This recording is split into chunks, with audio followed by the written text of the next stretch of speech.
राधा माधव कुंज बिहारी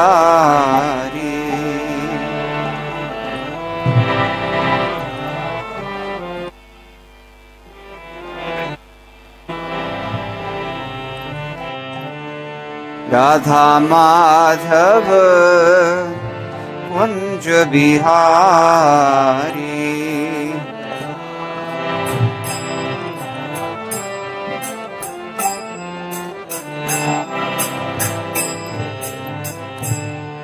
राधा माधव कुंज बिहारी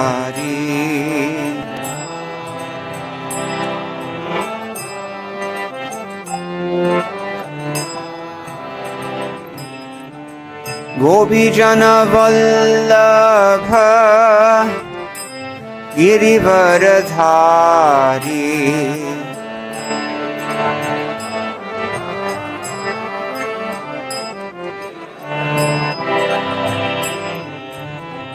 गोपीजन वल्लभ गिरिवरधारी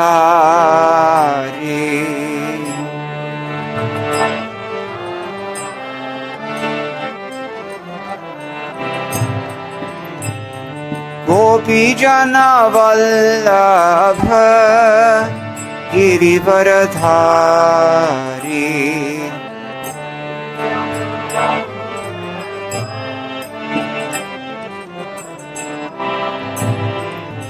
जय राधा माधव कुंज बिहारी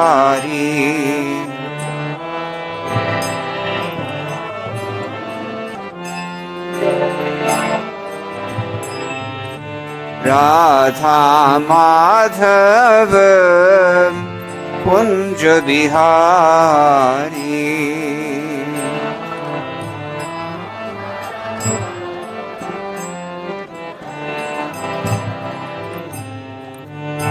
यशोदानंदन व्रज जनरंजन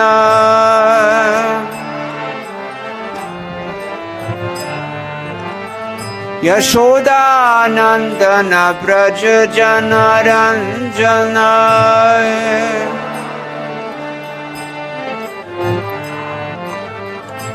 यशोदानंदन व्रज जनरंजन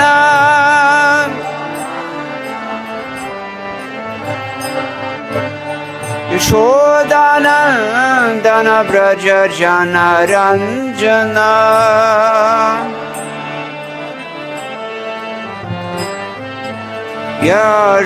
यशोदानंदन व्रज जनरंजन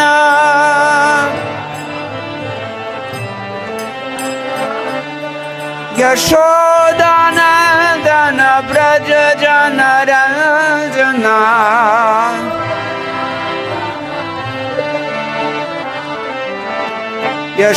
यशोदानंदन व्रज जनरंजन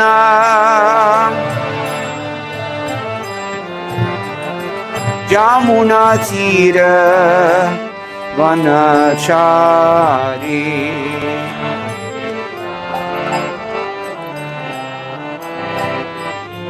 यमुना तीर वनचारी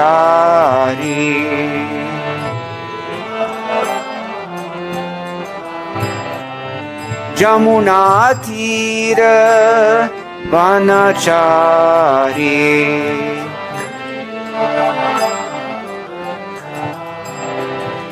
यमुना तीर वनचारी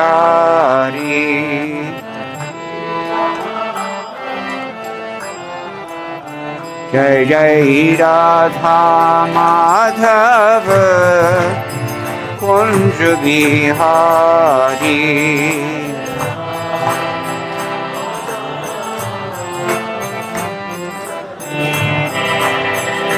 जय जय राधा माधव कुंज बिहारी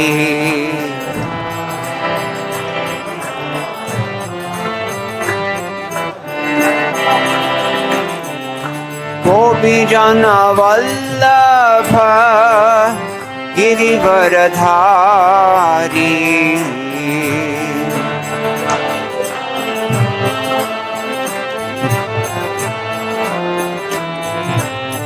गोपी जन वल्लभ गिरिवरधारी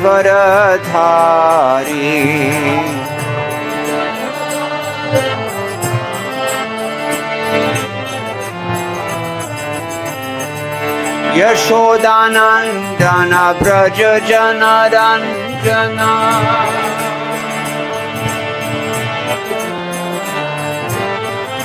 यशोदानंदन ब्रज जन रंजन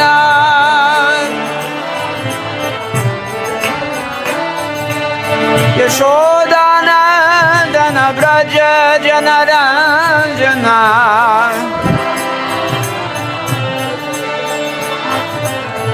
यशोदानंदन ब्रज जन रंजन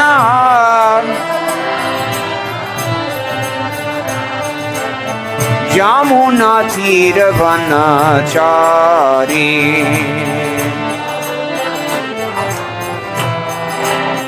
यमुना तीर वनचारी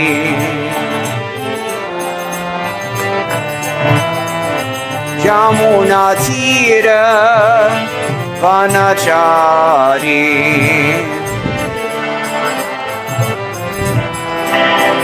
यमुना तीर वनचारी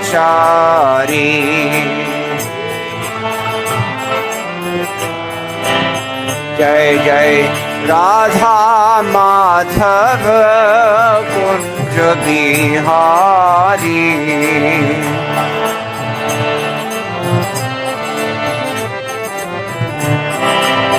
जय जय राधा माधव कुंज बिहारी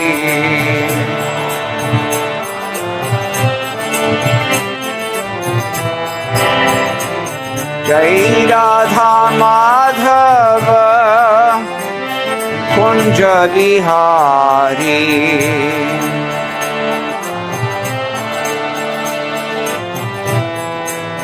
जय जय राधा माधव कुंज बिहारी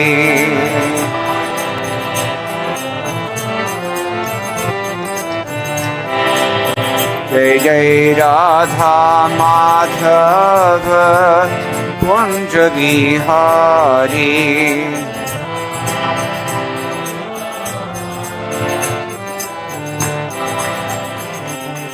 गौर प्रेमानंदे हरि हरि बोल।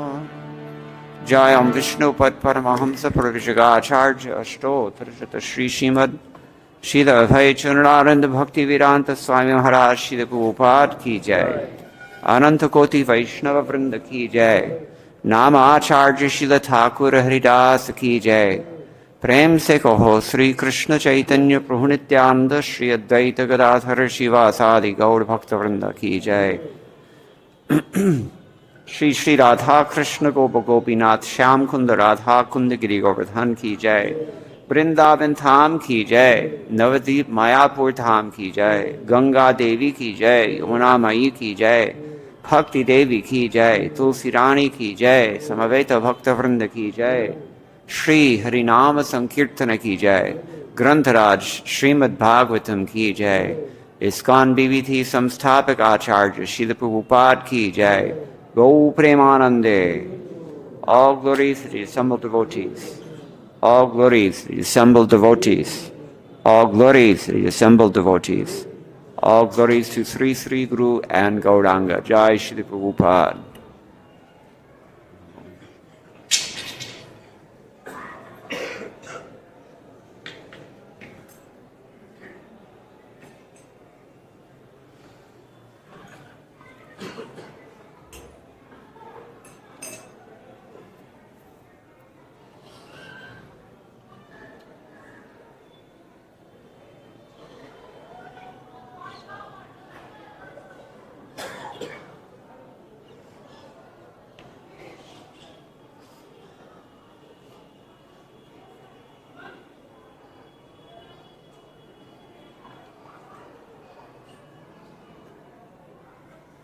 Om Namo Bhagavate Vasudevaya.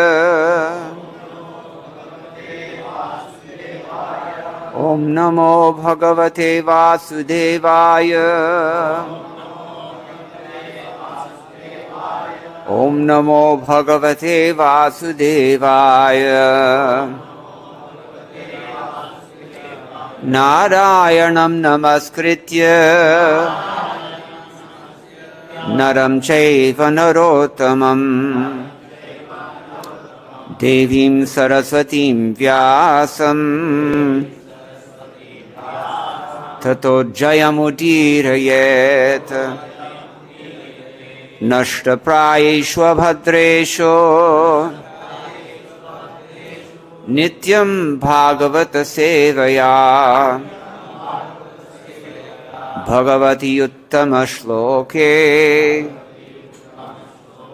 Bhaktir Bhavati Naishtiki Krishne Swadhamo Pagate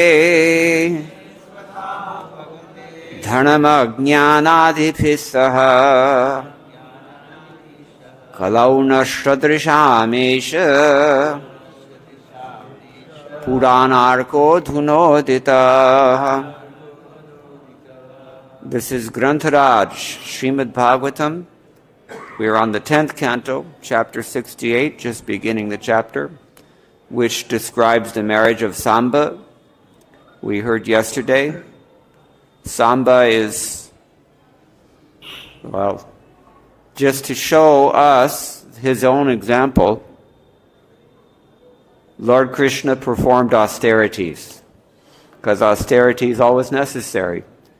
And just to show us by his example, Lord Krishna worshipped the devotee, the foremost devotee, Mahadeva, in order to get the benediction of having a son from Jambavati. Who is that son? Samba. And we heard that the Lord Shambhu, Lord Rudra rather, he appeared before Lord Krishna in the form of Samba. What does that mean? Ardhanarishwara. The Lord Shiva sometimes appears half man, half woman. So because he was with Amba, Amba means Mata, Mata Parvati, therefore he's called Sa-Amba. And because Samba is their son, therefore he's called Samba. You have to watch the little macrons in English. And in Devanagari script, it's not so easy to mix this up, but when we try to transliterate this into Roman script, it becomes a little difficult. So you have to pay attention. Anyway, so this is the son of Lord Krishna, not less than Lord Krishna, as we'll see, as this pastime unfolds. And, so here well, we'll see what he's doing. He had a reputation as a bad boy. And so anyway, Samba. But he was very dear to his mother.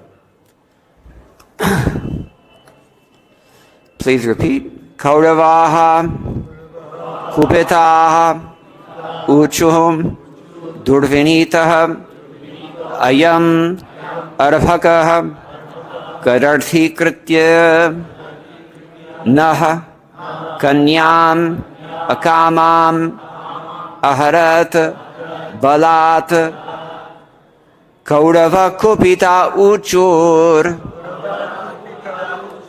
Durvinito, Yam Arbhakaha, Gadarthi Kritya, Naha Kanyam, Akamam, Aharat Balat, Kauravah Kupita Uchur Durvinito Yamarhakah Kararthi Krityanaha Kanyam Akamam Aharat Balat Kauravah Kupita Uchur Durvinito Yamarhakah Kararthi Krityanaha Kamyan Akamam Aharat Balat.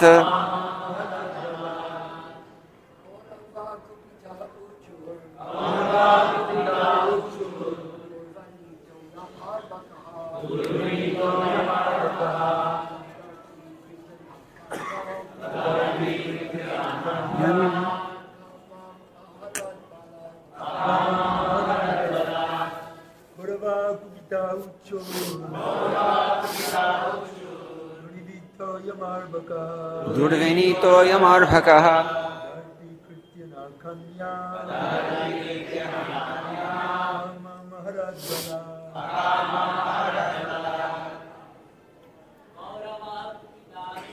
Kauravakupita uchuho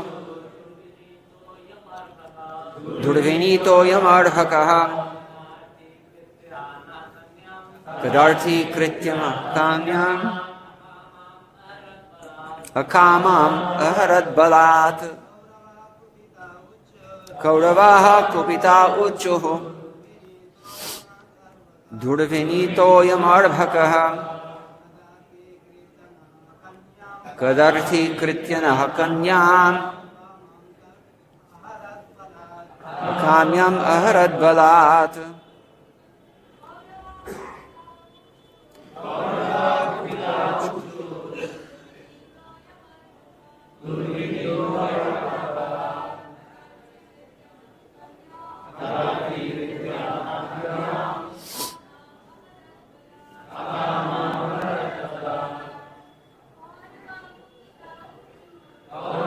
Kupita uchuho Toyamarbhakah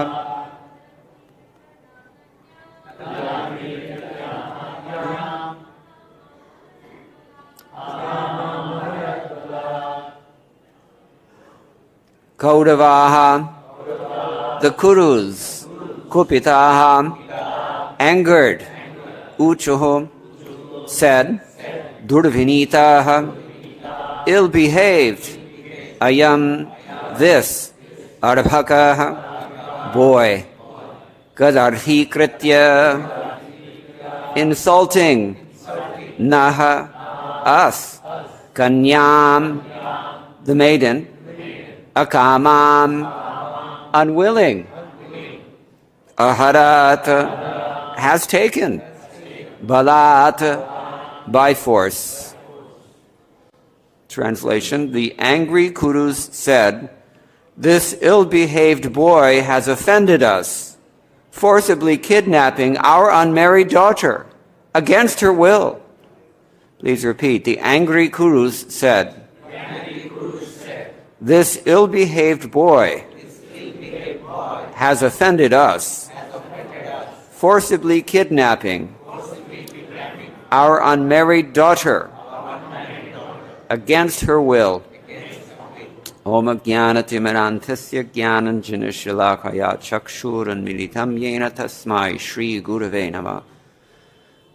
Shri Chaitanya Manobhishtam Sthapitam Yena Bhutale Swayam Rupa Kadamahyam Dadati Swapadantikam Vandeham Shri Guroho Shri Yutaparakamalam Shri Gurun Vaishnavamscha Shri Rupam Sagrajatam Sahaganaragunathan Vitam Tam Sajivam Sadvaitam Savadhutam Parijana Sahitam Krishna Chaitanya Devam Shri Radha Krishna Padan Sahagana Lalata Shri Vishakhan Vitamscha He Krishna Karuna Sindho Dinabandho Jagatpate Gopesha Gopika Kanta Radha Kanta Namostate Tapta Kanchana Gaurangi Radhe Vrindavaneshwari Vrishabhanu Sute Devi Pranamami Haripriye Vansha Kalpatarubhyascha Kripa Sindhubhya Evacha Patitanam Pavanebhyo Vaishnavebhyo Namo Namah.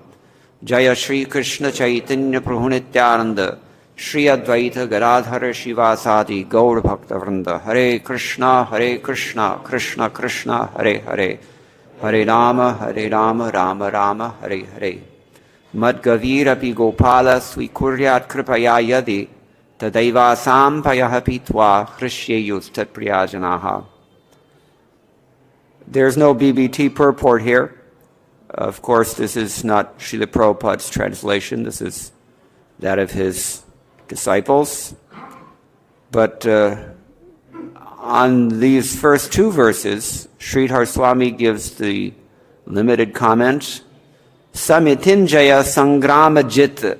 That means the word Samitinjaya, used in the previous verse, first verse, simply means somebody who has conquered in battle, somebody who is victorious in battle.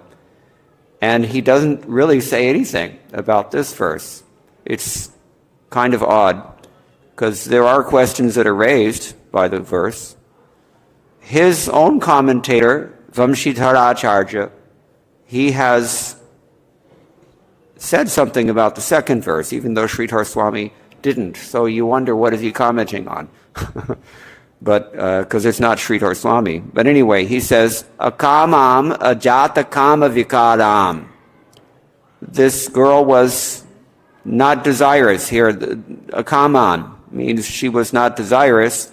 And he says that means ajata kaman vikaram. There were no signs that she had any desire to marry this Samba. Yadva tad varecharahitam. Or she didn't want it. So he doesn't really commit, but those two possibilities are there. Viraghavacharya of the Sri Sampradaya says, Noasman kadarthi kritya tuchi kritya balad akamayamanam api kanyam aharat. He abducted the girl, even though she wasn't desiring that. By force, he took her. And in this way, he has offended us. Tuchikritya. He has diminished us, we want to say. Tucha means he's made us insignificant. Because he had no regard. This is a Swayamvara ceremony. She is supposed to select her own husband, and the reason you have the Swayamvara is because there are too many contenders. So to be fair, let the girl herself choose. So all these great Kshatriyas, they were all Maharathis. And of course, Samba was also Maharati. But these are great, great warriors. And this boy has come in front of all of them and just stolen the girl without no questions asked. So they were feeling snubbed, really. That's the fact of the matter. They were snubbed. So, this is what Vamshidhara says. Viraghavacharya says. Tuchikritya. Balad. Even though she's not desiring it, that's another problem which we can discuss. Sanatan Goswami says, Kaurava duryodhanadyaha durvinito shikshito yatorvakaha. This boy, it seems as if he was not trained up properly. Duryodhana and all of his Kauravas, that means those on the other side of the family. They were saying this about him. Kimva arabhakopi vinayarahitaha sagarva ityarthaha. Or they're trying to say, the meaning here is that he was proud. He had no respect for any of them, even though he was just a boy. Nanu balad haranam kshatriyasya yuktameva. Whether it's appropriate for kshatriyas to just take a girl by force like this. Is it? We'll find out. Tatrahuhu, therefore they say, akaman tadvarane charahitam. She was not desiring means she had not made her selection. He didn't ask her either. So, Vijayadwaj Tirtha of the Madhva Sampradaya, he says, akamam kumarikam avidhuran. Yeah, same thing. She was not desirous of this. Vishwanath Chakravarti Thakur simply repeats throughout this entire passage, actually, Vishwanath Chakravarti Thakur says nothing other than the exact same words of Sridhar Swami. He just quotes him verbatim. Sometimes commentators do that because we may not have the commentary of Sridhar Swami in front of us. We don't know what he said.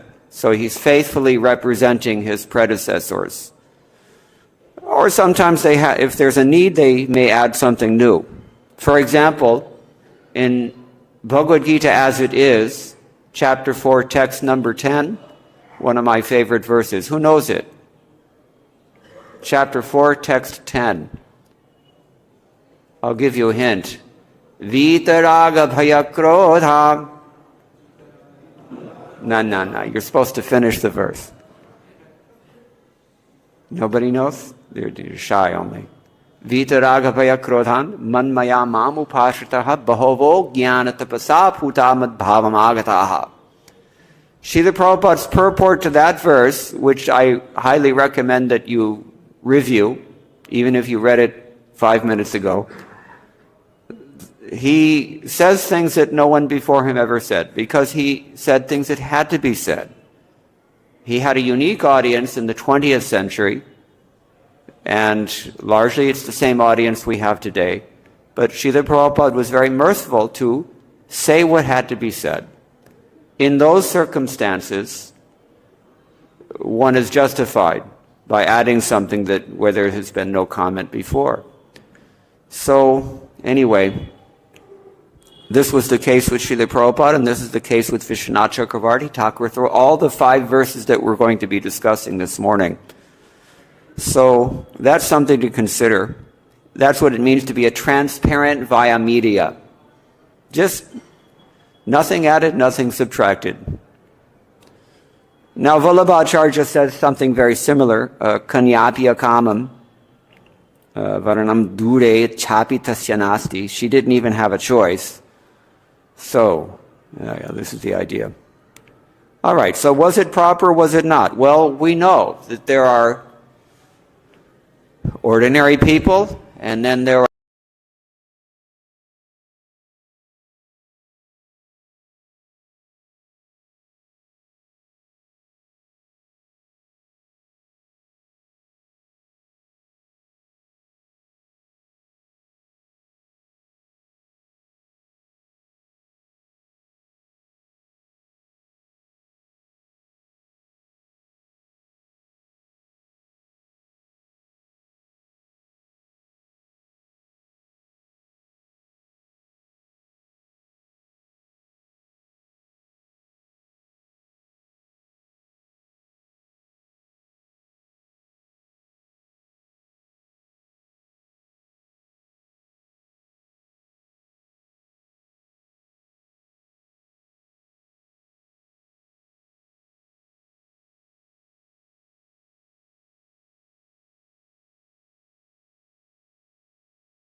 Anyway, so Brahma marriage. Acharya charchayatvacha shruta shilayate swayam. Ahuyadanam kanyaya brahmo dharma prakirtitaha. It is praised as dharma, this Brahma marriage. What is the Brahma vivaha? That means that the daughter is having good conduct, and she is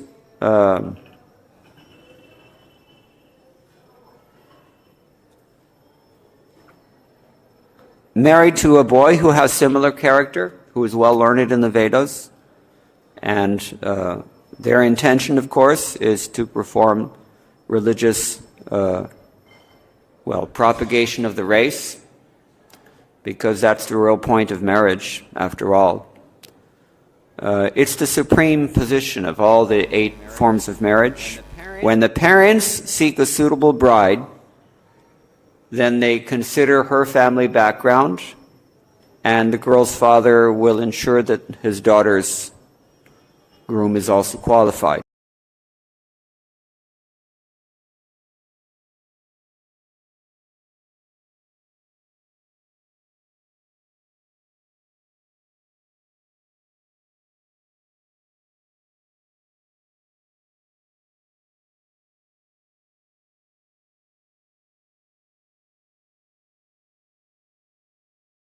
Own desires.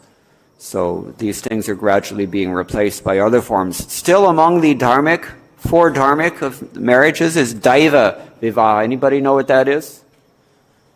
Yagnye tu vitate samyag ridvijay karma kurvate alankritya sutadanam daivam dharmam prachakshate. It's considered dharma, Daiva Vivaha, when it was specific to the Brahmins only. This was only applicable to the Brahmins because sometimes the father would give his daughter in charity to a qualified Brahman. Do we see this throughout our Shastras? So many times. In fact, even in the Chaitanya Charitamrita, where have we seen this? Chaitanya Charitamrita. Think Sakshi Gopal. That elderly man gave his daughter in marriage to a Brahmana. He himself, out of his own volition, gave. Of course, there was a story there to be said, but sometimes they do this in lieu of giving dakshina to the priest, because we know from chapter 17 of Bhagavad Gita, you perform some yajna without dakshina, it's useless. Krishna himself says this. You have to remunerate the priests. Whatever they do for you, you have to show some gratitude, token. So one way to do that is to give your daughter, if the Brahmin is qualified. So this is the second most meritorious form of wedding. Arsha. What does arsha mean? Anybody know? Arsha. We hear the word arsha prayog sometimes. Arsha. Arsha means whatever is the example which is coming to us, or whatever is the teaching coming to us through the rishis. Rishi. The arsha. Arsha marriage. And what is it? Ekam gomithunam dveva varadaya dharmataha kanya pradanam vidhivad arsho dharmas uchyate. Arsha marriage is that also righteous form of marriage in which one gives his daughter after receiving a pair of cattle, pair of cows, we should say, to a groom in exchange. It's exchanged in this way. This is coming from Yajnavalkya Smriti also. This is not exactly selling a bride, it's a gift. But there is some exchange there. But it's considered to be righteous. Prajapatya marriage. This is Sahobho Charatam Dharamam Iti Vachan Ubhashyacha Kanya Pradanam Abhyarchya Prajapatyo Vidhi Smritaha. In the Prajapatya marriage, a girl's father gives her hand in marriage to a bridegroom, treating him with respect and telling them that may you both perform your religious duties. It's The bride's father goes in search of a groom rather than the other way around, which makes it inferior to the Brahma marriage. So, these are the 4 dharmic marriages. Asura marriage, what is that? Nyatibhyo dravanam datva kanyayai chaiva shaktitaha kanya pradanam swachandyad asura dharma uchyate. It's a non-righteous form of marriage. In this asura vivaha, a bridegroom receives a maiden having given of his own free will as much wealth as he can afford. It's buying a bride. They do this in some places in the world. If you go, even today, that's still done in some places. So this is generally forbidden, but people do it, and so you have to recognize it as a form of marriage. Then Gandharva form of marriage, we know this very well. The most popular form. Ichayanyonyam sanyoga kanyayascha varasyacha gandharvasatu vigneyo maithunyaha kama sambhavaha. Very clear. Gandharva form of marriage is by mutual desire. They come together and they get married, and their main purpose at least is kama, maithunya. They desire a sexual relationship. This is Gandharva marriage. Again, it's frowned upon. It's cohabitation. We can call it common law wedding, common law marriage. That's the term for it in modern usage. Who's the example of that? Many examples of this. Anybody can think of one? One example. Gandharva marriage. People just get married because they love each other. Love marriage, we call it now, isn't it? Popular term. It's actually a euphemistic term. They should call them lust marriages. How's that? Oh, we don't like to hear that. All right, so it's permissible, though, for which class, which varna? For whom is this permissible? Not Shudras. I mean, Shudras do it. Yeah, they do it. Yeah, Shudras okay. Vaishya's okay sometimes. Kshatriyas. And the example I was thinking of was Dushyanta and Shakuntala, we heard the other day. All right. So this has grown increasingly popular in the modern age. As we said, we call it love marriage. Rakshasa marriage. This is another one among those that are discouraged. Hatva chitva jabhitva cha kroshantim rudatim grihat prasahya kanyaharanam rakshaso vidhiruchyate. It is enjoined that a rakshasa vivaha is when she's forcibly abducted. This happens all the time, actually. You have to watch your daughter in the modern world for this reason. Just walking down the street, a van pulls up, grabs the girl, throws her in, and she's gone. And half the time they don't come back again. Rakshasas behave like this. That's why I call them nishacharas, the ones who drive around at night in their vehicles with the mega bass. Nishacharas. This is what they do sometimes. They act like Rakshasas. She's seized by force, she's abducted, she's crying, and her relatives may be even harmed. This is not proper way to do it. It's reprehensible. And it's even punished nowadays. Still, people have enough decency that gradually even that will be lost. But unfortunately, this is exactly what Samba did. And that's why the word is used, kararti kritya, in this verse. He did something just terrible. Very, very bad. We'll see some other vocabulary used here. So this is it's very prominent in the present day, but this is Rakshasa style. And then Paishacha. Suptam mattam pramattam va raho yatroba gacchati papishto vivahanam paishashashtamodhamaha. The worst, the very worst of all 8 marriages is Paishacha marriage. What does it mean? Nowadays they call it date rape. You get somebody intoxicated, you take her to your place or some hotel, and then she's gone. So this is the worst thing. taking advantage of someone who's not mentally stable, taking advantage of someone who's intoxicated maybe, taking advantage of someone who's asleep also. This is what ghosts do. Therefore, it's called paishacha. The behavior of pishachas. Pishacha means, kind of ghouls. So, this is, unfortunately, it's also very prominent in the modern day and age. So these are 8 kinds of weddings. Although some of them are, the forbidden ones are there, 4 of them, they're discouraged, but still they're recognized as marriage. Why is that? Because somebody who is a victim of any of these 4 kinds of irreligious marriages, they will have no rights, no recourse to the law, unless it's considered as a marriage. That's why the Shastra considers them marriage. But there's a very clear demarcation made between the 2 classes among these 8. Some of them are dharmic, some of them are adharmic. We should know this clearly. Just to drive home the point, the Gandharva marriage is not dharmic.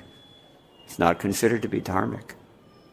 Asura marriage also. Okay, enough said about that. But this is what Samba did. Now, Badhni temam durvinitam kim karishyanti vishnayah yesmat prahasa. Yesmat prasado pachitam dattam no bhunjate mahim. They go on to say, the Kurus, arrest this ill-behaved Samba. What will the Vrishnis do? By our grace they are ruling the land that we have granted to them. In other words,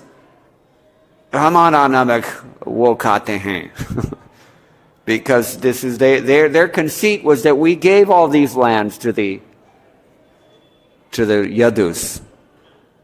It's amazing. If you study the seed verses of Srimad Bhagavatam, it's very clearly described there in the commentaries that if one is influenced by Mahamaya, he cannot see the true picture at the same time. Kind of like if one is influenced by Yogamaya, he sometimes cannot see how much suffering the Maya Mohitas in this world are undergoing. They cancel each other out. This is the point. Yogamaya destroys the vision of one who is in Mahamaya, and vice versa. So these Kauravas we see, they are so bewildered that they are thinking that they have bestowed the opulence upon whom? Krishna and his sons. Aishwaryasya samagrasya viryasya yashashashriya ityadi. From Vishnu Purana we learn that Krishna is the source of all these opulences, including whatever paltry opulences these Kauravas have. But they have so much conceit, and not loving conceit. Mother Yashoda also has conceit that I'm taking care of Krishna. But that is love. That is not Mahamaya. All right, so they're calling him what? Ill-behaved. What is the word for this here used? Durvinitam. He's not, vinita. Vinit. You all know what vinit means. It means you're properly trained up. You're humble. You've been, submissive enough that you can learn something. And they're saying he's not like that at all. And therefore they say just, tie him up. What can the Vrishnis do? They can't do anything. They're eating our own salt, so to speak. Eating one's salt. This is Hindi. It means they're being maintained by us. All right. So again, there's no purport, but Sridhar Swami says, Naha means ours. No asmakam mahim. Asmabir dattam. This is our land. We gave it to them. Nate bhupataye iti bhava. In other words, they're not kings. They're just, they're mercy cases. This is their bewilderment. All right. Sanatana Goswami has said also, Bhadnati eveti na knateti uktaha. They said, don't kill him. Just tie him up. Because after all, Bhagavat Putratvat, he is the son of Bhagavan. This is the real Maya. They knew that Krishna is Bhagavan, and still they have this attitude. Isn't that inconceivable? Not so much, because we have the same attitude, isn't it? We also know that Krishna is the Supreme Lord, but we don't know at the same time. Na pashyati. Sa pashyati, na pashyati. This is the trouble. This is the internal conflict for someone who is struggling as a sadhaka with the material energy. We have some degree of Krishna consciousness, but we're also, we're still covered over to a good degree. So, anyway, they knew that he is the son of Bhagavan, and Jamatritvacha. He's also our Jamai. Nephew. So, Ataevagre cha jikshava, although he's intending to abduct the girl, they're saying that, what is the reason that you want to tie him up? Durvinitamiti. Shikshartham eveti bhava. Their purpose is to teach the Yadus a lesson. They're thinking they're going to teach the Yadus a lesson. I mean, we had enough humor in the last chapter, isn't it? Or in the previous 2 chapters ago with Pandrika, right? No, Pandrika's later. Just same kind of mentality, so bewildered. All right, so they forbade killing him. They only wanted to arrest him because Bhishma and even Vidura thought that, well, anyway, he's now the groom. What can you do? Because this is an eight form of marriage, right?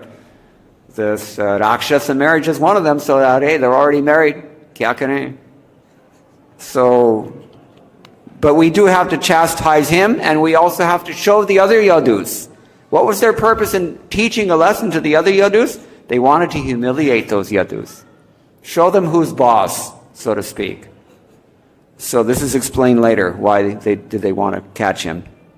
Otherwise, what would happen? Tuchikritya, as we've already heard from, I think it was Viragavacharya.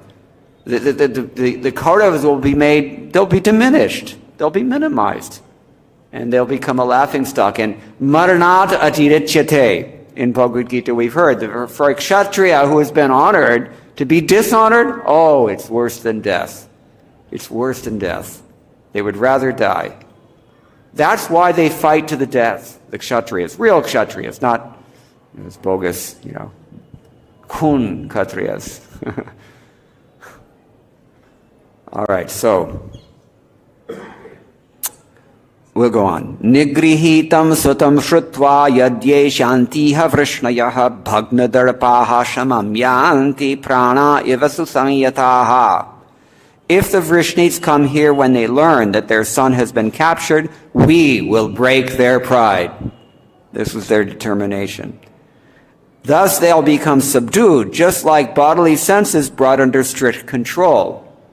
We all have raging senses, isn't it? Somebody is taken away by the eyes. Somebody's ears mislead him. Someone else, it's the tongue. Most of us, it's the tongue, according to Bhaktivinoda Thakur. Genitals also. Hunger also, if a person is in a bad way.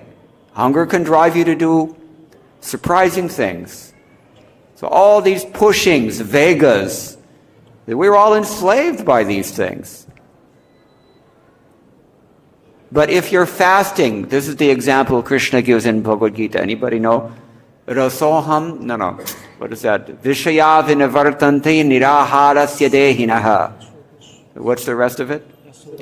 Rasavarjam rasopyasya param drishtva nivartate. When you're fasting, your senses become weak. That's a good thing in some sense, because the senses are, when they're strong and powerful and screaming at you, it's much more difficult to control them, isn't it? But when you're fasting, the senses become a little bit subdued. But the taste remains. So the mind is the problem then. Every Janmashtami we experience it. Radhashtami, she's more merciful, right? Only half day. Soft-hearted feminine energy is very much desirable in Krishna consciousness. That's why we worship Srimati Radharani. So this is their logic. They're explaining like this. According to the Acharyas, Sridhar Swami says, Yanti yasyanti. They will go to, they will become subdued. Prana indriyani. The word is used prana in this verse, but it means the senses. So susampattaha pranayamadibhirdamita. The senses, the life airs, they're all subdued by strict discipline. And in the same way, we can subdue these vrishnis by chastising them now. This is the core of his conceit. Sanatana Goswami similarly explains, Nanu tathapi putra snehena te tu avashyam udyamam kuryureva tatrahu nigrihitamiti. He explains, Sutamiti mahasneha patratokta, Vrishnaya Shri Krishnadyaha Ramam yanti Asmakam yasya bhavishyanti tyasha Durvashanam api vashyatve trishtantah prana iti. Yeah, with this example, he wants to show that they will be easily subdued once they're put in a weakened condition. If we teach them a lesson now, they won't think to become upstarts again. It's the same attitude. The conceited person is thinking the other person is conceited. Actually, the problem was with the Kauravas only. They're the ones who are Maya Mohita. But they're thinking that they'll be under our control. All right, that's text 4. Text 5, last verse. And then we'll stop. Iti karna shalo bhurir yajnaketuhu suyodhanaham sambam arebhire yodhum kuru vridhanu moditaha. Okay, after saying this and having their plan sanctioned by the senior member of the Kuru dynasty, Karna, Shala, Bhuri, Yajnaketu, and Suyodhana set out to attack.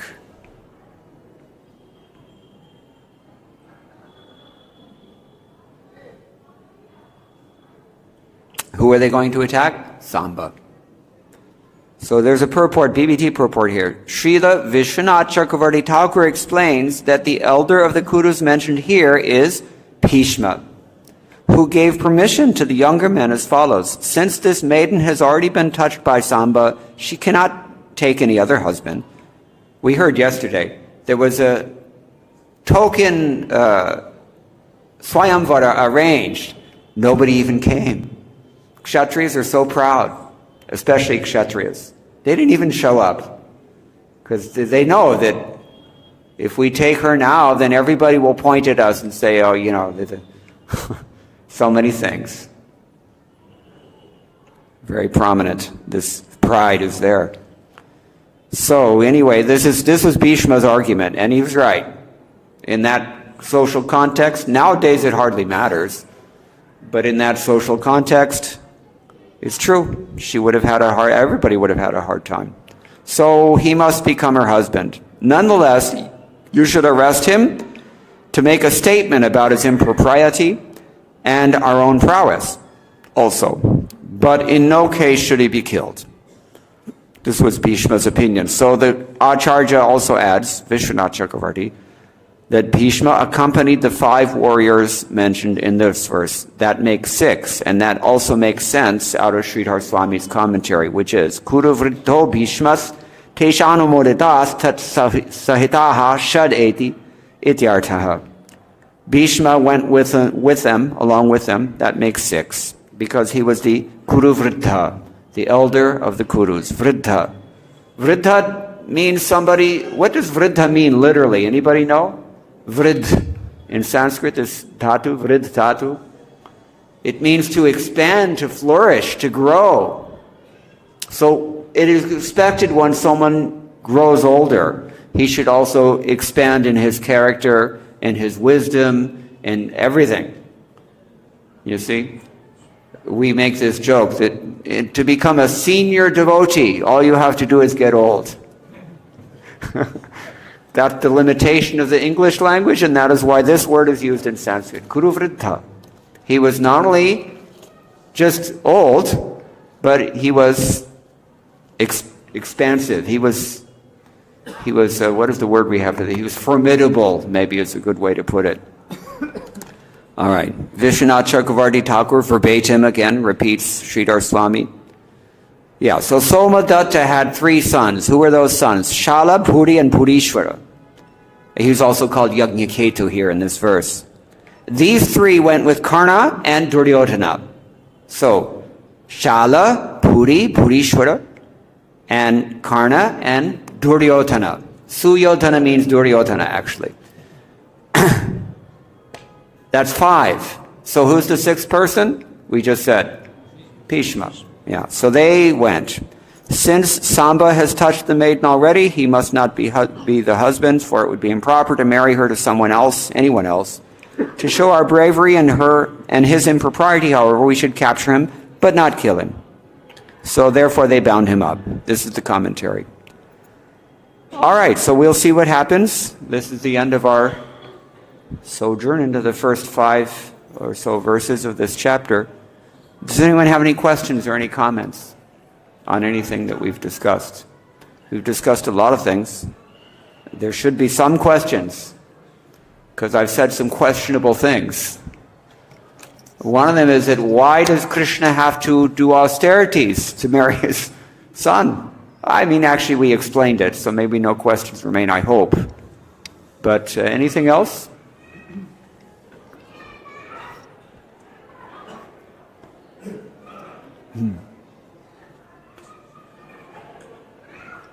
Hare Krishna. Yes, sir.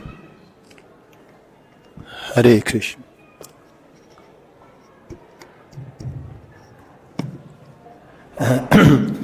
Earlier you mentioned about a word that meant ill-behaved. Yeah, Durvanita. Yeah. It reminds me of a famous verse, Apichet Suduracharo. Sudurachara, yes. Duracharo, which also means abominable in that verse, but the same word Durachara occurs in the Srimad Bhagavatam 12.3.25 as ill-behaved also. I was thinking about when the same crime is committed by different varnas. Like, for example, a Sudra commits the same crime, or a Brahmana. So is there reference in the scriptures that specifically describe this, what the punishment is according to the different varnas? Yes, there is. To address the first point, Durvanita and Durachara, there is a subtle distinction between the two of them, and that's something we can note here, because Durachara means ill-behaved, it's true, and Durvanita really kind of implies, at least, because it's a passive participle, ni, which means to be led, vini, to be, particularly led, but Durvini means not very well trained up. They're trying to imply here, and we'll see in the commentaries also, that they actually do explicitly say it later on, that these yadus, the Vrishnis, they have not trained this boy well, which is a subtle jab at the Vrishnis, isn't it? It's a kind of a covert insult. That's the distinction between Durachara and Durvinita. But to address your question, there is actually the Brahmanas are not considered, if he's a bona fide Brahmana, he should not be subject to chastisement. And we see this in the case of Ashwatthama, for example. Everybody was ready to kill him because they had the understanding he's not any kind of Brahmin. Maybe a Brahmabandhu at best. But she didn't even want to do that. She was still thinking that, anyway, we don't punish Brahmins. This is the fact, according to Shastra. Kshatriyas have one punishment, Vaishyas have another level of punishment, Shudras have another level of punishment. It's all according to one's character, really. Not birth, character. But you cannot treat everybody the same. One size does not fit all. People are different. Vedic literature recognizes this. And it's like we have a sliding scale, right? So, you pay according to what you can pay, or in this case, you have to be punished according to your character. But it is a meritocracy. This is the crucial point to recognize. So-called caste system is when you tweak that and turn it into it becomes birth-based without any regard for your personal character at all. That's not the system. It is not the system. And we find so many proofs of this throughout the Vedic literatures. Actually, it has to be based on your character, but because people have different character, because people have different personalities also, and different proclivities also, you have to treat them accordingly. That's personal. Not to try to... Marxist cultures, like the modern mindset, they try to homogenize everything. In fact, the Mayavadis do exactly the same thing. And it is completely destructive, because we are persons. We all have our own particular situation. You cannot ignore that. So yeah, there are different punishments given to different individuals in different varnas, and they're described in Manusmriti and other Dharma Shastras. The Dharma Shastra is the most voluminous body of knowledge that exists in the Sanskrit language. For this reason, the world is a complicated place, and if you want to get very specific about how to apply the abstract principles of Dharma in a concrete time, place, and circumstance, it takes time. It takes a lot of, things for the same reason I've already described. Because there's all kinds of variety here, you have to address all of that. That's why Dharma Shastra is so voluminous. There are at least 21 of them. Different classification systems are there. Some say 12 or 13, some say 21. I'm thinking of Bhaktisiddhanta Saraswati Thakur, who mentioned 21 of them. So yeah, this is Dharma. But the principle behind all of them, Krishna mentions just in passing in Bhagavad Gita. He says, Tasmat chastram pramanam te karya vijanataha. You have to understand what to do and what not to do on the basis of shastric vidhi. That's why we said in the beginning, what is illicit? Avaitik. There's no vidhi governing this. Or there is a vidhi, it will not be called a vidhi if it's negative, it will be called a nishedha or pratishedha, a prohibition, you see. But in either case, our actions have to be based on injunctions within the Shastra or prohibitions within the Shastra. Then it can be considered to be dharmic. If you do anything, whimsical or concocted, then your position is dangerous. It's not at all encouraged. That is why we do not define illicit sex, for example, because it has to be defined by the Shastras. A king can set an executive policy. That's a different thing.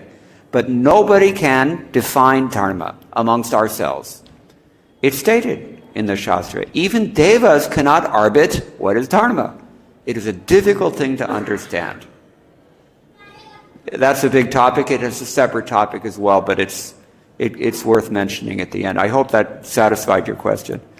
Okay, anybody else have anything to add before? Yeah, one last question maybe because it's late. Hare Krishna Prabhuji, for the wonderful class. Is there any mention of swinging and live together type of marriage in the Shastras? I didn't hear this. Swinging and live together type of marriage. Swinging. What is that? It's very difficult for me to explain.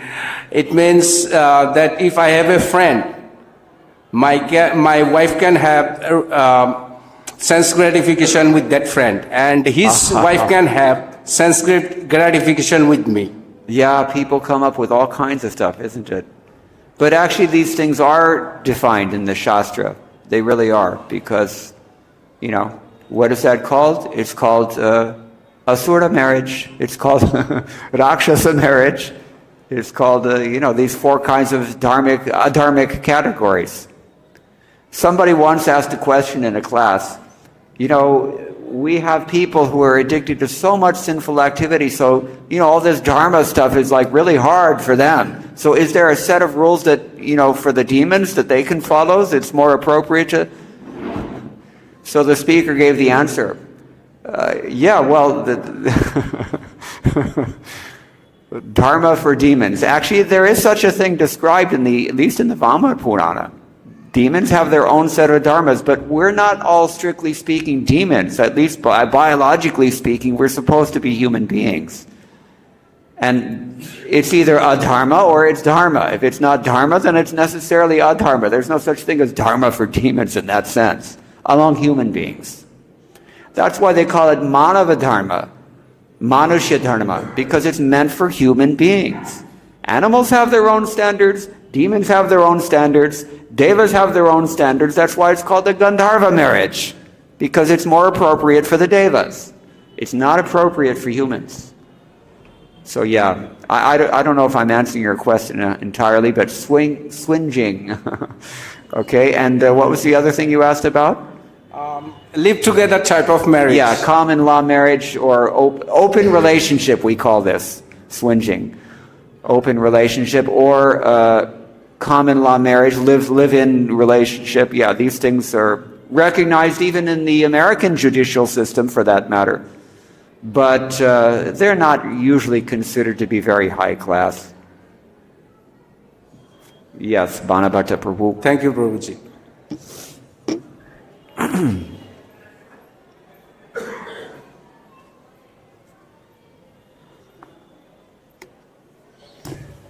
Thank you, Prabhu, for explaining things so nicely. As you mentioned, these four irreligious type of marriages, but this type of, kidnapping the princess is very common among kshatriyas. Yes. And of course, we know Krishna himself did that. Of course, he's above the law, but yad acharati shrestha, he's setting an example. So this is considered also completely adharmic for the kshatriyas? It's a good question. It was pointed out yesterday that in Krishna's case, although he abducted Rukmini, but one thing is that it was not at her Swayamvara. She herself initiated that. She asked for it. That's one thing. And it's not like there were many, other contenders. But another thing is that I've lost my train of thought. Your question is that is it not adharmic to kidnap someone? Yeah. It's considered to be, Rakshasa marriage is considered to be adharmic, but when Krishna does it, yeah, that's your point, that Krishna is above the law. But even if you look at Krishna from an ordinary perspective, still, it's not the same thing as in the case of this Samba. That's why they were upset. I think, if I'm allowed to speculate for a moment, that's why the Acharyas are Vishwanath Chakravarti Thakur says nothing about this. Sridhar Swami himself said nothing about it. He did not address this point at all. Because it's a touchy one. There's a lot of gray area, and it's not so easy to understand dharma, as I said. Even if you're a highly qualified rishi or a deva or whatever you may be, it's not so easy thing as we might assume to understand how dharma works. So, yeah, what is that? Tarko pratishta shrutayo vibhinna. The shrutis are so many, what to speak of the smritis. And the argument alone, anybody can come and defeat an argument. It's just got to be more clever than the other one, right? Nasav rishi or yasya matam nabhinnam. Unless you say something new, you don't become a rishi also. It's like PhD. You have to say something that nobody said before. So, the real truth of the religion is coming from Krishna, and for us, that comes through the unadulterated pure devotee. Now, it's a truth of faith. Which devotee is an unadulterated pure devotee who can arbit dharma on behalf of the Lord in human society? That's the truth of faith. But it's all you've got. So, yeah, it's not considered to be so high class, but sometimes the kshatriyas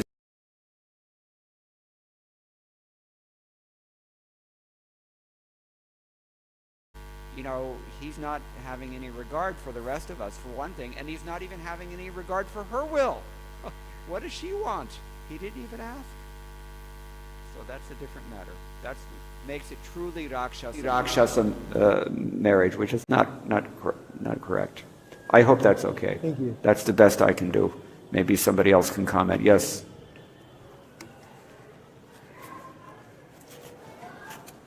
But keep in mind it's getting late, so maybe this is the absolute last one. There was a reference of Krishna saying to Arjun. You're going to have to speak up because I'm not hearing what you're saying. There was a reference of Krishna saying Arjun to abduct Subhadra. Yes. So can you explain why this has been told by Krishna to Arjun? Why he didn't want Arjun to marry Subhadra? Yeah, Well, she already got arranged by Balram, so yeah, that's it. Yeah. Bade bhai hai na?